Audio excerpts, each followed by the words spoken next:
writer, a writer, for example, of demonic cycle and a new cycle that starts with the book The Desert Prince. Hello, Peter. Hi, how are you?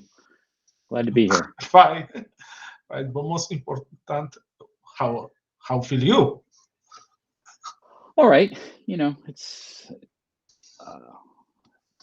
2022 has proven to be a very interesting year, but otherwise, Oh, yes. all is well.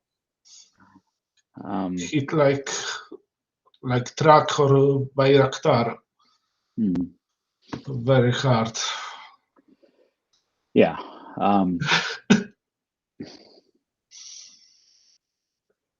I saw on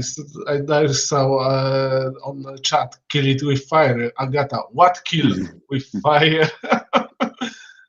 2022, yeah, it's yeah. off to a rough start. It's off to a really rough start for everyone. Yeah. I hope that things can only get better from here. We'll see. I think that everyone wants to end this very quick. Okay, Peter. Most importantly, that you are our guest. And first question: on the last year, 2029. In Poland, we have 10th anniversary of the Painted Man, and the premiere of publication you translate of your book, The Desert Prince. In Polish, this will be Pustynny Książę, and this is a continuation of your. This book is the new series, but is a continuation of your demonic cycle. Correct. Mm-hmm. Yeah. But first, we will talk about the demonic cycle, because I was read The Painted Man, and I must say that was very interesting. For example, that this word is most like apocalyptic fantasy. What was your inspiration to start this series? Especially that word, that apocalyptic word. Why your magic system was a runic system, and what was your whether you find an idea to the demons that are in that book that are showing at the night? When I was planning this series, I had a lot of things in mind. I mean, there was no one place where I got the idea. I had read hundreds of fantasy books, when I was younger, and I knew what I liked and I knew what I didn't like. And so I set out to put together the sort of book that I would like to read. And for the magic system, what that meant to me was having a magic system that was based in hard work and practice that anyone could do if they put the effort into it. I didn't like fantasy series where one person is just born magic and they get all the magic and nobody else can do anything. I wanted something that, obviously heredity can be a part of it, as you can see in the Desert Prince, but anyone can learn warding magic. Anyone can make magic items in my world if you're willing to put in the investment in learning how to do it. And so that, I think, sort of leveled the playing field and made it much easier for average people to become heroes, which is what I really wanted to do. And so the idea that you have these children that are set out to lead a normal life and they sort of have a life planned out for them already, and then a demon attack just completely changes the course of their life, and each of them finds a way to survive in this new reality, was something that was important to me and something that I really wanted to explore. I also felt that being afraid of the dark and being afraid of what's hiding in the dark is something that every human feels. And so regardless of culture, I felt it was something that would resonate in any country, which is why I think the book is done very well in translation.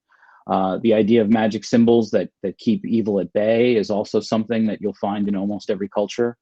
And so I tried to put together a series that everyone would be able to relate to, with like regular people who sort of find themselves in these difficult circumstances, and a magic system that people can understand, and sort of like a threat that people can understand. Like, it's dark and there's monsters in the dark, which was really the crux of it.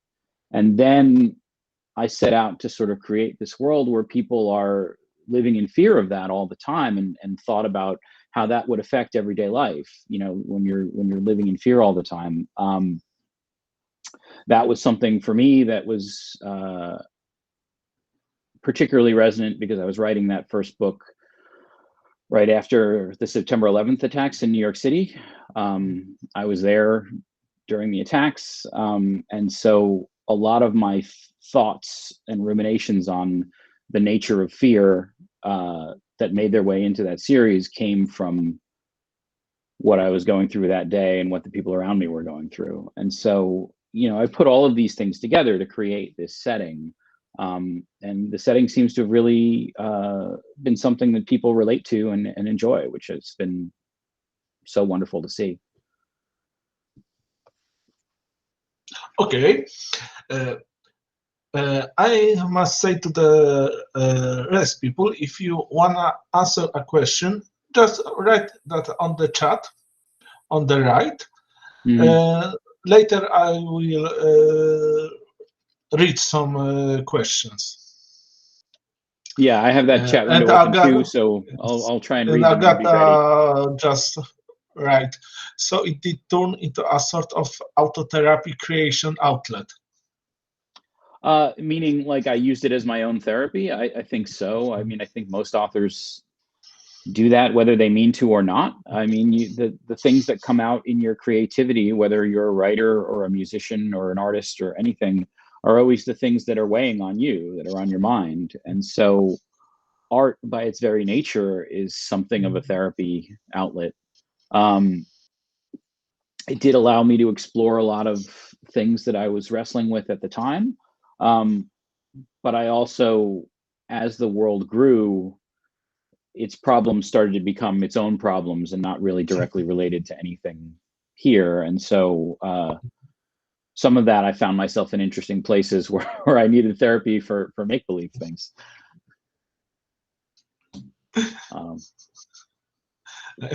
Yeah. And I am curious. I think in Poland you have a much base of fans, and when there was an official premiere of in USA. What was a first review? But I think that you first published the Painted Man in USA, yes? It actually published first in the UK. UK. So it published in the UK in 2008 and in the US in 2009.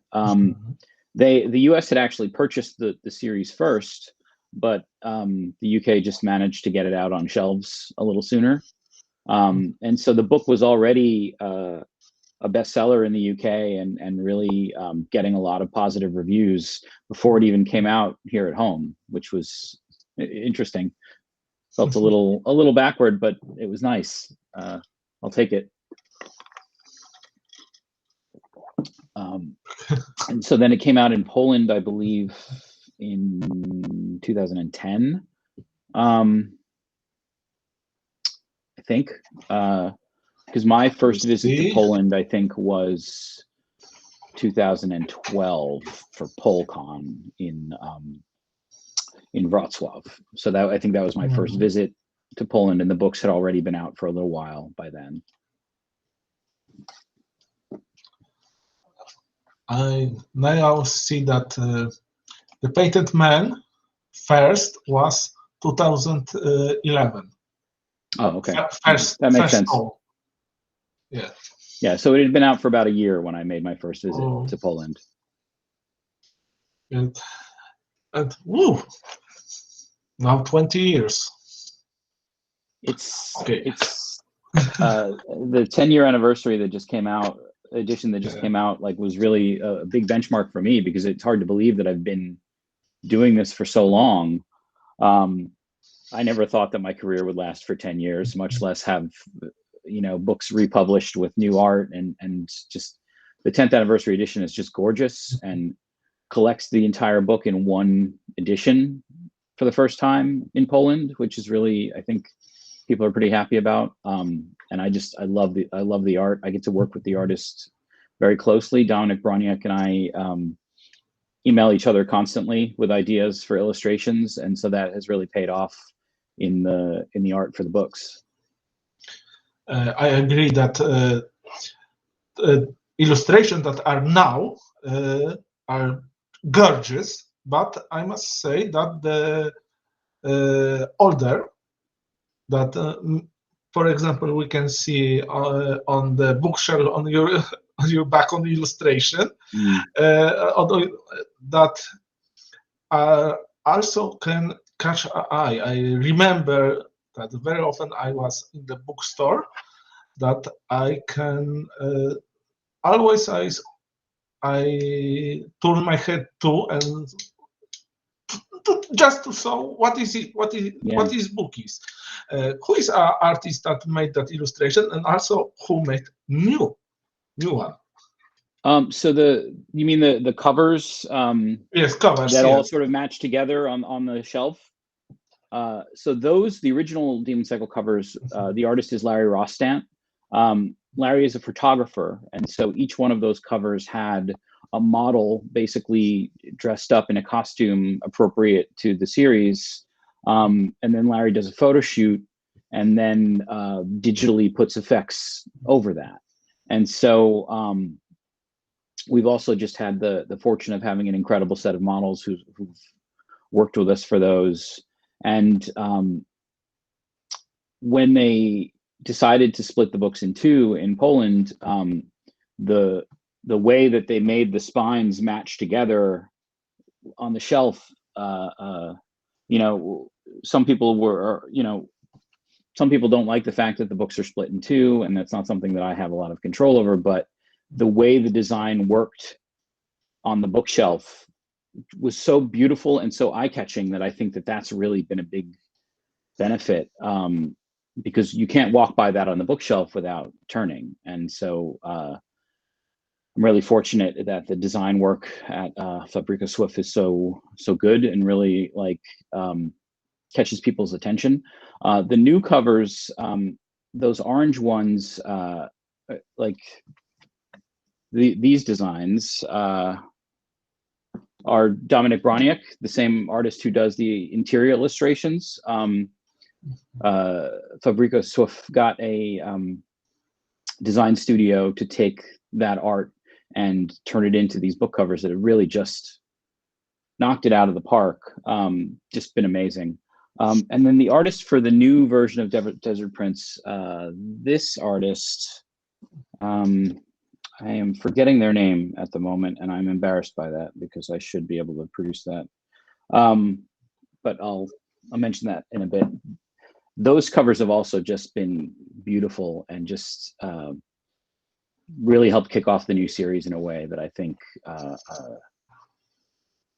worked with the old look of the previous books, but also takes us somewhere new, which is nice. When you started to write the next books on the demonic cycle, what problems with the tone to tone you have find? Because you started building a world much more, showing much more. What was the most problem that you had during that time? When I switched to the new series, I thought it was going to be easy. It was not.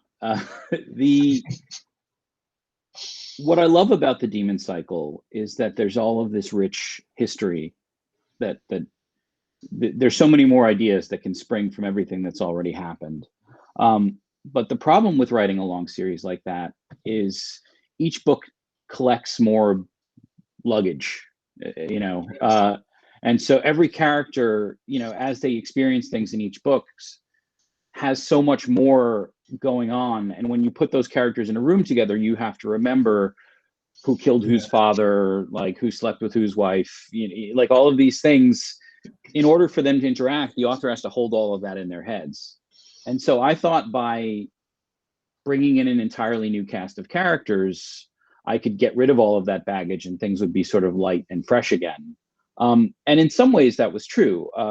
The new cast of characters were blank slates, and that allowed me to really not have to worry about all of that history in some ways. But because I set it in the same world, and there are so many big historic events that happened in that world that I have to explain in the series, and so many relationships to those previous characters that I have to explain, that it wasn't as easy as I thought it was going to be. And I also changed from third person storytelling to first person, which also was a steeper learning curve than I expected originally. I'm really happy with how it came out in the end, but it did require a little more rewriting than I normally do on a book. So to manage somehow that luggage that you say, did you did any notes or I don't know, read again all this book? I have a master file that's about 300 pages long with everything that I've ever made up in the Demon Cycle. Every person, every place, everything, every magic symbol, like all of that is in there. So I can look all of that up when I need it. I also enjoy listening to my own audiobooks. And so a lot of times if I need to refresh my memory on a certain character or a certain thing that happened, I'll go for a walk and just play the audiobook of that section of the series and just refresh myself that way, which is a really sort of relaxing way to do it. And I'll frequently, like in the middle of my walk, I'll stop somewhere on a park bench and like pull out my phone and write down a bunch of notes from ideas that come from re-listening to the previous books. So that's been really helpful for me as well to keep up to speed. Yes. Okay, Alexandra Paprota have a question. Hello, a question from my side to Peter. Have you ever been surprised when you saw the illustrations or covers proposed by a publishing house for your books? When you create new characters, do you have a specific image of them in your mind? How they should look drawn? How they should be presented by an illustrator? That's a great question. And it's true, when I create characters, I have a very clear picture in my head. And frequently what I will do is hire an artist to commission a portrait of the character before anyone else does, before the publishers do, so that I can go to the publisher and say, this is what the character looks like. So I did that for most of the major characters in the original series. Long before any book covers were made, I had commissioned portraits of Arlen Bales and Rena Bales and Inevra and all of those characters, and was able to go to the publishers and say, this is how the characters should look. And the publishers put their own style on top of that, but they had a base to work from. And I thought that was important because I described things pretty clearly in the books, and I wanted to set a tone for the characters before somebody else did.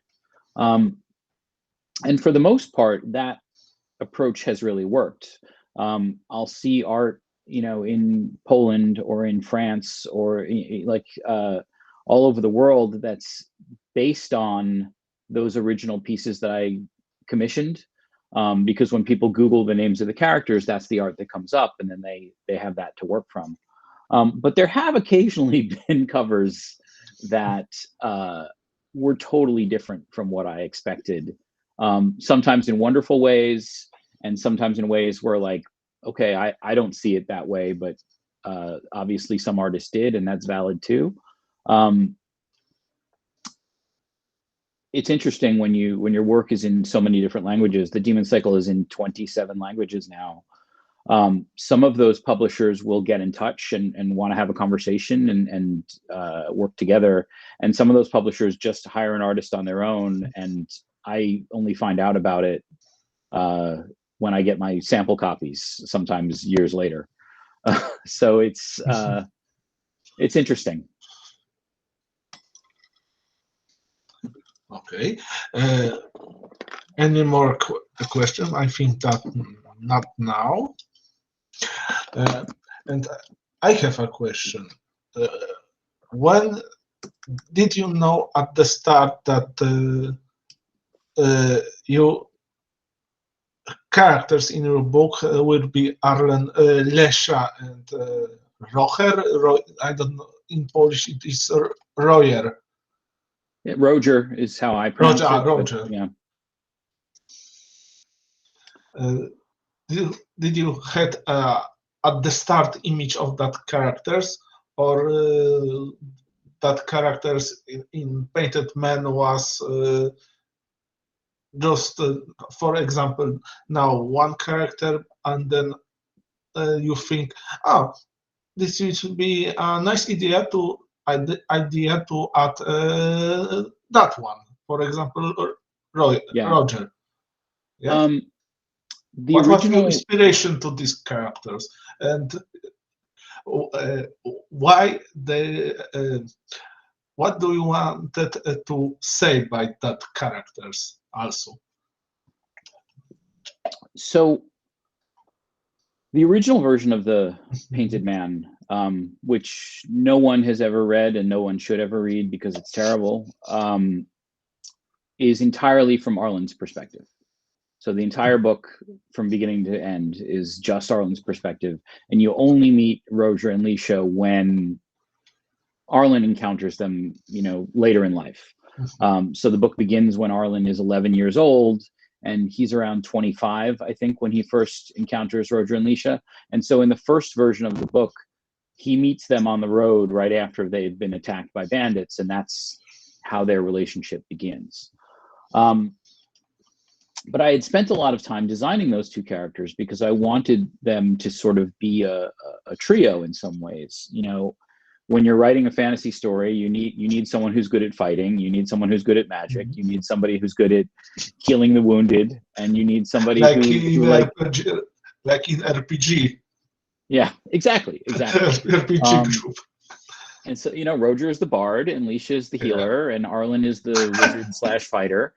And so I had created this team for balance, but what I discovered in that first version was that they didn't work as a team because half the book goes by before they even meet each other, more than half.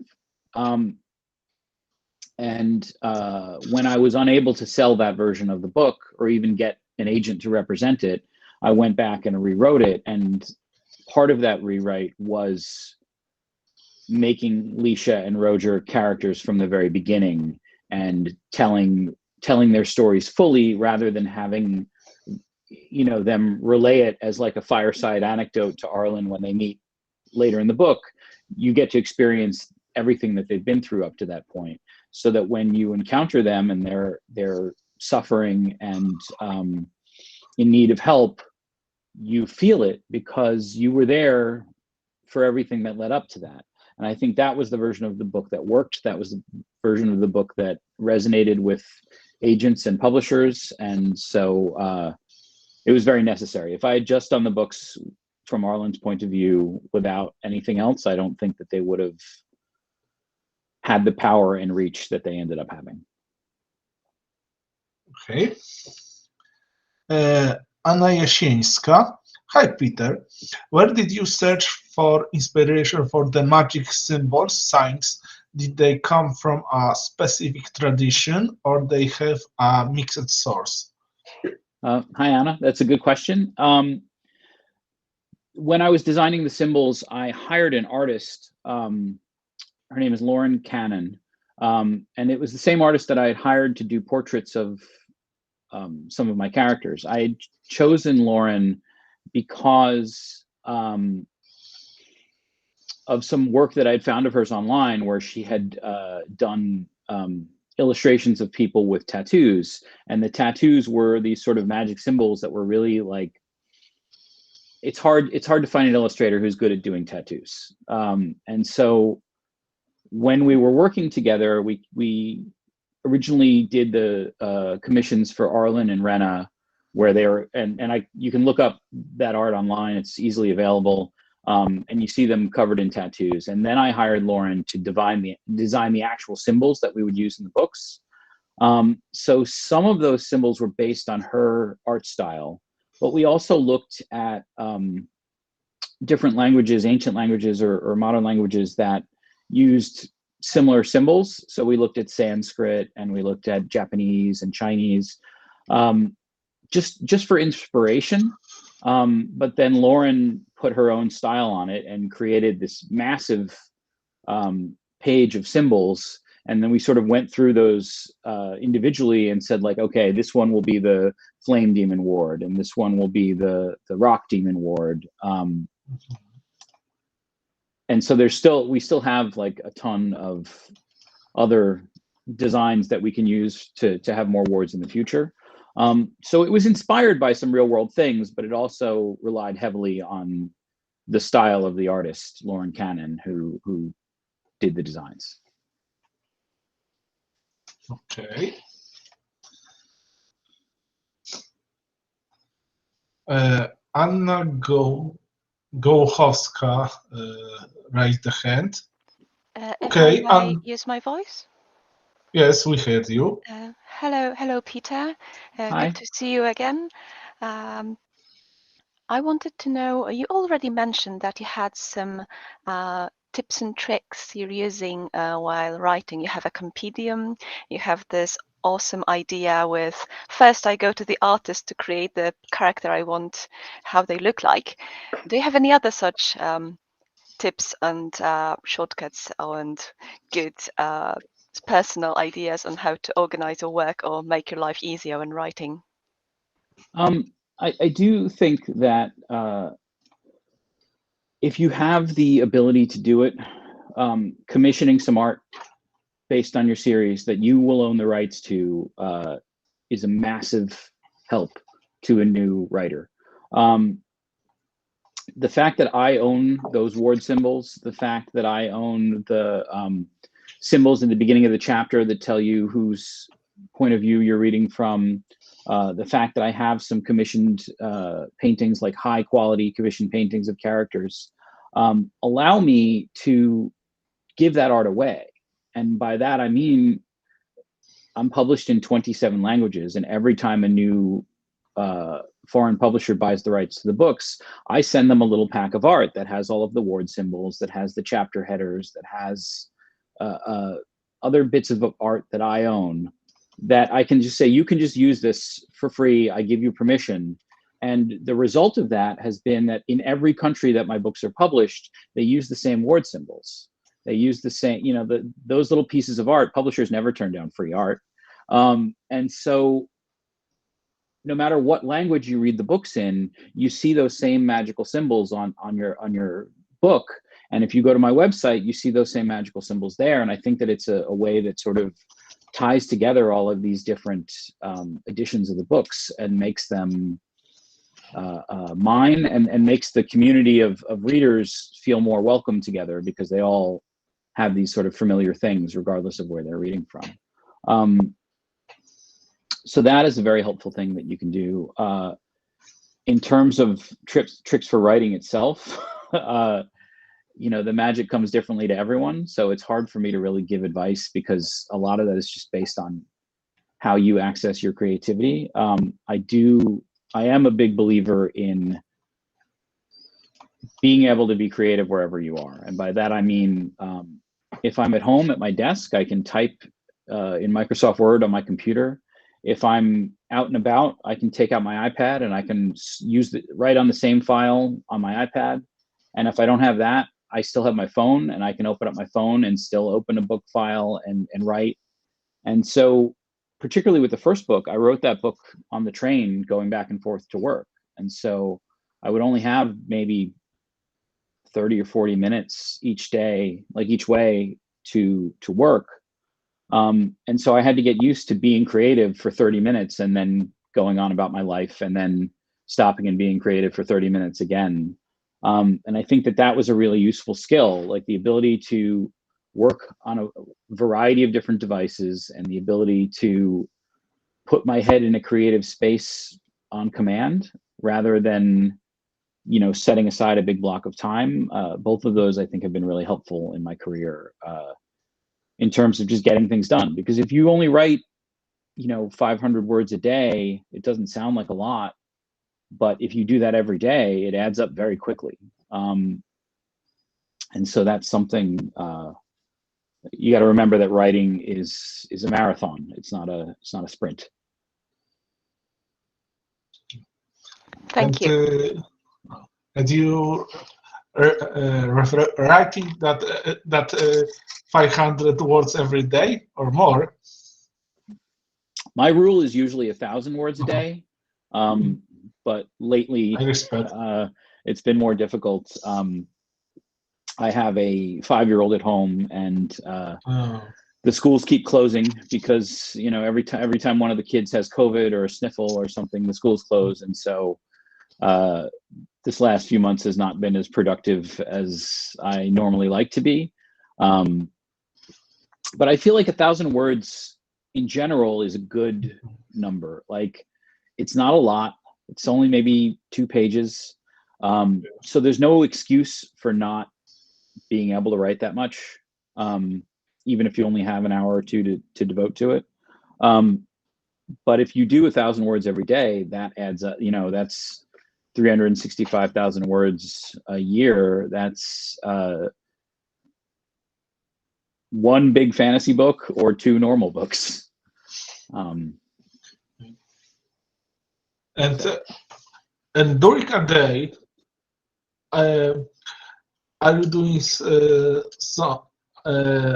you are doing something else? You are working not.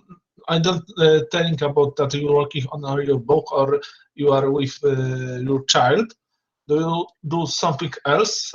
For example, you have normal work. I'm a full-time writer, but Oh, the actual writing part is a very small part of my day. I would say that the majority, I'm basically running a small business. You know, the majority of my day is dealing with artists, dealing with publishers, dealing with editors, dealing with my agent, working on book covers, working on illustrations, talking to people about TV and film rights, sending signed books to people or signed book plates or things like that, running giveaway contests for fans. So there's a lot of aspects to my work that are not writing. I wish more of them were writing, and I am working to get back to that place where I can spend more of my time making art and less time doing all of the other stuff that's involved in having a career as an artist. But particularly these days, between the business side of things and having young kids in the house, it's very little writing time that I actually get, and it's usually after everyone in the house goes to sleep. I stay up a little later so that I can write when the house is quiet. Many writers saying that they mostly writing when family is still sleeping or just go to bed. Yeah, it's the only way. I like it's it's the way. Yeah. Okay. Any more questions from viewers? I don't see any. Okay. Tell me, your new series, in Polish, that is series of Zmroku. I don't see that. What is called in English? The Nightfall Saga. That's the name of the series. The Nightfall Saga is the English. Nightfall. Okay. How many books you plan to have on that new series, or you don't have any plan? Just There will be three you have books. the There will be idea for three. the first three. There will be three English books. Some of them, maybe divided in two in Poland, like the first one was. But there will be three books in English. I've already plotted them out. The first one is done. The second one is planned out in excruciating detail, and now I'm just working on the prose that goes over that. And then the third one, I have maybe 10 pages of notes about what happens. So I know how it ends, and it will end on a firm note. And then I have a different series that I'm going to start after that, which is already in the works. So I didn't want to commit to an open-ended thing with this new series. I felt like there were still a few stories that I wanted to tell in particular, things that had been set up in the previous series. So the Demon Cycle is done, and I think it ends in a very firm note that's satisfying to the readers. And the Nightfall Saga picks up 15 years later with a new cast of characters and a new set of problems. And there are some things that are related back to what happened in the Demon Cycle. And so for those of you, for readers who are still interested in what their favorite characters are up to or what's happened in the world, there's a lot of that to satisfy those readers. But also, if you're someone who hasn't read my books before, you should be able to pick up the first book of the Nightfall Saga and just read that without any prior knowledge of the previous series and still be able to understand it completely and enjoy it. And I very specifically wanted to have that distinction where you don't need to read the previous books to start this new one. But if you have, there's a lot of background that you'll also enjoy. We know that the first book is The Desert Prince. You already have titles to the two next of the cycle. The second one will be The Hidden Queen, and the third one will be The Demon King. Demon King. Yeah, they liked the royalty in the titles. That's like English booksellers like to have the titles be sort of linked. So to go Prince, Queen, King was something that they thought was an attractive marketing thing. Yeah. So sounds like a good line and a good plan. Yeah. It doesn't mean that I won't go back and write more books in the Demon Cycle world in the future, but I definitely am going to take a break after this series and do something different, which I think will also be really exciting. So you said now and earlier that you wanna write something different. Can you share of some ideas that will be fantasy or maybe another genre? No, it will still be fantasy. I mean, I don't want to give away too much about the setting or the magic system yet because it's still sort of in the works. But it will go back. It will be more similar, I think, to The Warded Man, where we're going to start out with a very young cast. We're going to watch them grow up quickly over a series of over the course of the story, so that by the end of the first book, they'll be adults. And it will have a completely new magic system that I think will be very relatable to people and easily understood, but also that has exciting applications that I don't think we've seen in any fantasy series that I've read yet. And so I'm sort of excited to play with a new set of rules and introduce characters that don't have any luggage to carry around and can just sort of explore their world and let it grow in a more organic way, rather than now where I've planned out everything in such detail that anytime I go anywhere, there's already a whole cast there that has their own set of problems. So it's going to be exciting to just be able to make stuff up again, which is one of the most enjoyable parts of my job. Okay. Kala Kikuta Bebe, Good morning. I wanted to ask a question as an amateur writer. Does sometimes when you read what you have written, does sometimes the chapter seems dull to you because you already know what is going to happen, even though other people tell you that the chapter is interesting? This is a common writer problem, so don't feel discouraged by that.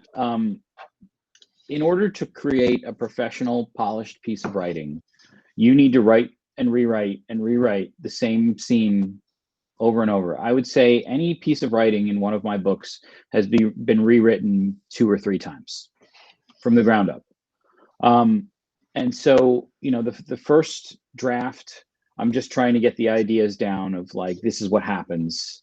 And then the second draft is, well, how does everybody feel about what's happening? And what's their emotional state and what's their physical state while they're experiencing this? And then the last draft is, well, how can I make these words more beautiful?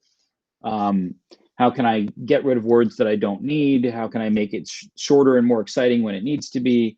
But also, how can I make the language something that you can taste, that's its own thing? And so frequently what I will do is I'll write down I call it a step sheet of what's going to happen, and I'll paste what's going to happen in a scene into the file, and then I'll write a version of it, and then I'll go to bed, and the next day the first thing I do is reread it and say, oh, this is awful, and I'll write it again and fix a lot of things, and then I do another pass of the whole book when it's done, where I rewrite everything. And by that point, it's really hard to tell how the impact of like surprising things or exciting things or emotional things are going to reach the reader, because I've been desensitized to them by this process, by the creative process. And so to a certain extent, by the time I'm done with a book, I have to trust past me, trust that past me knew what they were doing, and believe people when they say like, wow, I was really surprised by that. I didn't expect that to happen, or whatever. One of the things about listening to my books in audio is also that I get to experience it as a reader again, because it's someone's voice, not my voice, telling me the story. It lets me experience that the way a reader does, and sometimes that will really help me remember the emotional impact of some things and feel it in a way that I can't when I'm just staring at the text that I've been staring at for a year. So don't be disheartened. That's what you said. It have many sense, because I heard that the first draft is a skeleton of the story. Then the next drafts are, for example, walls, and then the last is just a decoration that you say that the last draft, your first draw, is to make words more beautiful. Yeah. And then I send it to my editor, and then my editor has their comments and sends it back, and then I do another rewrite based on that. But usually the things that the editor is focused on are bigger things and not the flavor of the language. Most they're looking, for example, for logical errors. That, for example, that character, you write that that character have a, for example, is a coward, and then 2 chapters later he doing something opposite. That is, for example, logic errors. Yeah, logical errors is a lot of what the editors look for. Because usually the book is done at that point, and so they're trying to find a way to keep you from stumbling on individual things. And sometimes sometimes that is a very quick rewrite that I can do in a couple of days, and other times they notice something big that I have to go back and think and take some time to fix. It varies from book to book. The Desert Prince was one where I had to do heavy rewriting afterward. Wow. Because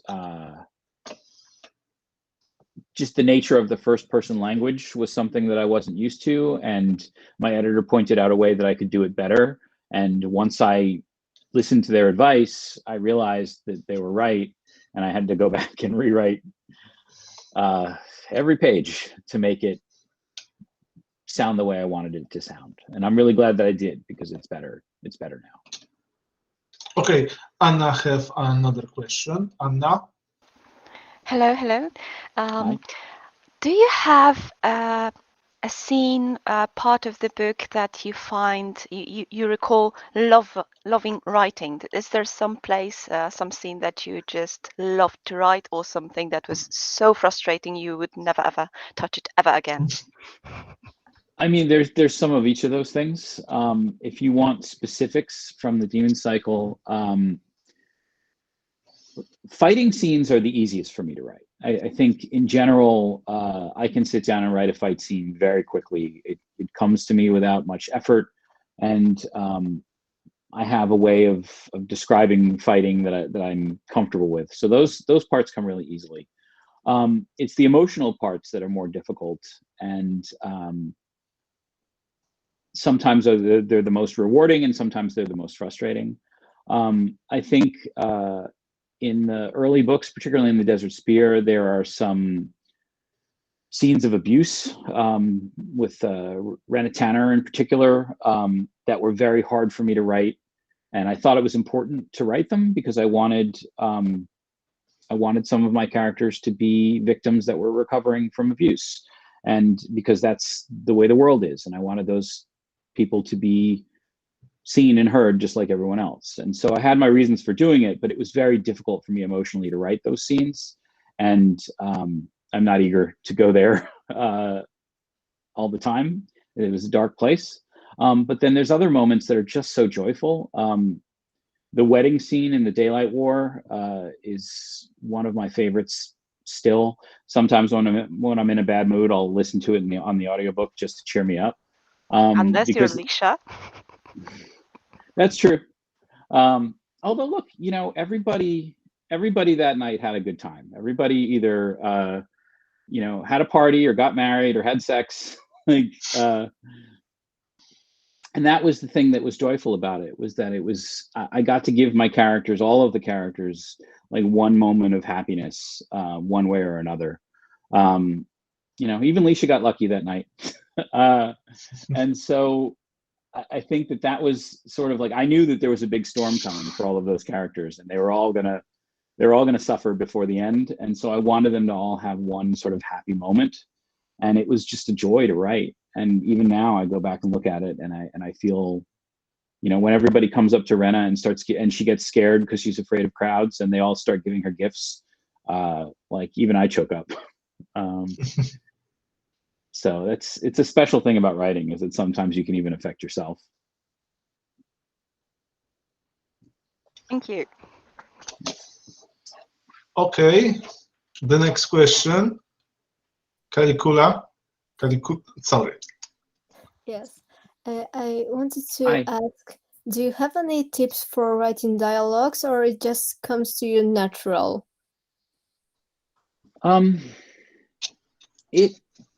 Some of it comes naturally. I think that one of the things that I did early on in the series was create sort of like a dialect for my fantasy world that was a little different from ours.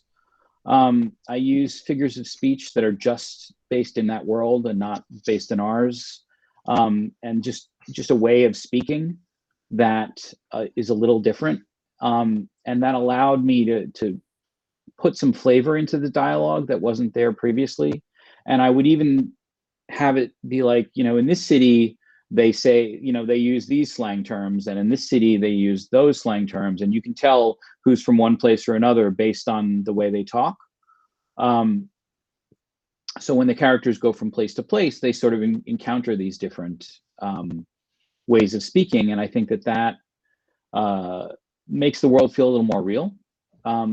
So some of my dialogue is finding ways to work in those sorts of figures of speeches or making up my own.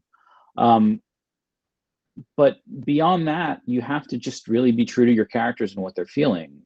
You don't want dialogue to just progress the story, the way you, the author, think the story should go.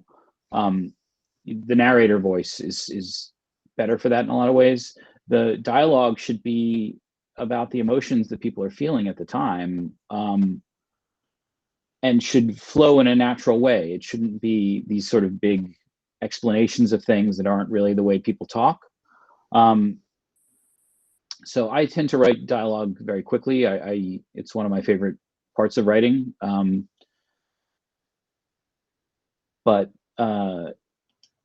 everyone has their own strengths and weaknesses in writing, and so it's hard for me to tell someone else how to do something because everyone's brain works differently when it comes to this sort of creativity. So you have to do what feels right to you. I can give advice, but I've never heard a piece of writing advice that someone didn't ignore and also be successful, if that makes sense. Okay, thank you. Sure. Okay. Any more question? Because I think that. Okay, Zuzanna, we have max 8 minutes. Czesław, yes? Yeah, sure. Hi, I think it'll be a rather short one. So I had a question regarding the structure, because my partner is after creative writing, and she's so hardly focused on on the structure of the text she's writing, and I think that it keeps her up at night at this moment. So I was wondering if you have any tips for that, aside, of course, perfect outline and so on and so forth. And do you actually think that creating perfect structure and mathematically perfect one is that important? Because otherwise you have problems with pacing or something like that, or it's not a problem for you. So this gets to the core of writing advice, because every time people ask questions about writing, they ask about, like, is it more important to plan in advance, or is it more important to explore and feel the excitement while you're writing? And it's honestly, it depends on the kind of person you are, and the kind of writer that you are. My first book, the version of The Painted Man that didn't sell, that nobody wanted, I made it up as I went along. And what I found was, at the end, I was left in an end place that wasn't where I had intended, because I was just making it up as I went along, and that was where it ended up. And I needed to go back and tear that book apart in order to make it work. And from that point on, I started writing very extensive outlines for my books. The outline for The Hidden Queen, which I'm working on now, I think is 170 pages, something like that. And so it's a detailed breakdown of every chapter and exactly what happens in the chapter. And so, it'll be chapter 1, this is this person's point of view, and then a bulleted list of everything that happens, broken down scene by scene, and it goes through the entire book. So my entire book has been planned out in excruciating detail before I even start writing the prose, but I also sort of consider that a first draft of the book, where, like, now I know everything's going to happen. The next thing I can do is focus on how people feel about what's happening. And then the last thing I do is focus on line editing the language to make it beautiful. And that, in some ways is less fun and exciting as a writer. If you're looking to get fun and excitement out of writing, that's not the way to do it. But writing is my job, and I feel like my job is to do the best work that I can. And the way that I found that produces the best work is for me to plan everything in excruciating detail. But I know other writers, good friends of mine, like Naomi Novik, who just sit down and make it up as they go and write fantastic things that are incredibly successful in their own right. So I can't say that my way of doing it is the correct way. It's the correct way for me. based on how my brain works. And other people work differently. And so when you say your partner, I'm not sure if you mean you're writing the book together. Because if you're working with another writer, it can be really difficult if your brains just work differently. And you're just going to have to learn how to work together like that. We were actually thinking about writing a comic book, so it's a bit different, but still, yeah. You know. So you can both have your own input. The person who just makes it up as they go along and the person who plans everything together can still work together and produce amazing things. I've seen plenty of examples of that. You just have to learn how the art comes to your partner and find a way to work together. Okay, thanks. Sure. Anna? Classic question, I believe. What would you say to your younger self decades ago? Well, not decades, but more than a decade ago, when writing The Painted Man, and now? What would you change? First off, time travel is a terrible idea. You go back and you change one thing, and suddenly you go back to your present time, and everything's different. I would never do that. Effect. Yeah. But the reality is, I don't look back at my books and wish that I had done them differently. I continue to be really happy with the books that I produced. They were exactly what I wanted them to be. They were the best book that I was capable of writing at that time.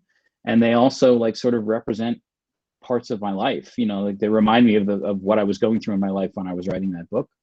I don't think that I would go back and change anything in my art. There are certainly bits of advice I would give myself as a business person, things that were smart to do, things that weren't smart to do. I'd like to give myself the knowledge that everything's going to be okay, that you'll continue to have this career for a while. But again, if I tell myself that, then I would get lazy. So I don't know. I like the art that I've made. I don't look back at it with second guesses about how I should have done it instead. I try to focus on the future for that. Thank you. That's a very healthy attitude. Mm-hmm. I try. Okay. If someone have one fast question, can say that now, because we have only 2 minutes to end. Okay. Perhaps, Brett, you have a question to us. Peter. Good question. I've never been asked that before. No one ever wanted me to ask a question. Wow. I don't know. Well, in the minute that I have left, I want to say thank you to everyone who showed up today. I know that things in Europe are difficult right now, and I've been heartened to see people in Poland particularly opening up their homes and being wonderful, incredible human beings to people that are in danger right now. And I'm looking for ways to help on my own. And so I just wish everyone the best, and I hope that things get better soon.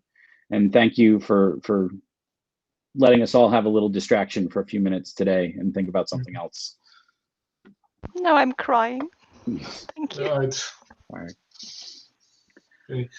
No, we thank you, Peter, that we can meet you today. Okay. Thank you, Peter. Thank you for that meeting. Have a good day. Okay. Thank you. Bye. Bye. Bye.